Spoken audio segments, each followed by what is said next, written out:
নমস্কার, কবিতায় কথা বলিতে আমি সুশান্ত। আজ পরিবেশন করছি কবি সুভাষ মুখোপাধ্যায়ের লেখা জননী জন্মভূমি। আমি ভীষণ ভালোবাসতাম আমার মাকে, কখনো মুখ ফুটে বলিনি। টিফিনের পয়সা বাঁচিয়ে কখনো কখনো কিনে আনতাম কমলা লেবু। শুয়ে শুয়ে মার চোখে জল ভরে উঠত। আমার ভালোবাসার কথা মাকে কখনো আমি মুখ ফুটে বলতে পারিনি।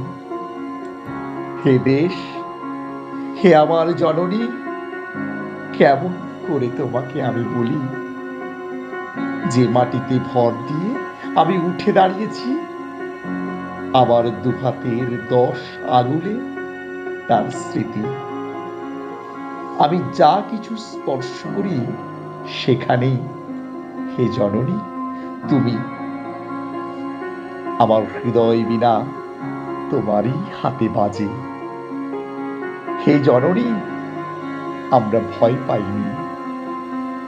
যারা তোমার মাটিতে নিষ্ঠুর থাবা বাড়িয়েছে, আমরা তাদের ঘাড় ধরে সীমান্ত পার করে দেব। আমরা জীবনকে নিজের মতো করে সাজাচ্ছিলাম, আমরা সাজাতে থাকব। হে জননী, আমরা ভয় পাইনি। যজ্ঞে বিঘ্ন ঘটেছে বলে আমরা বিরক্ত।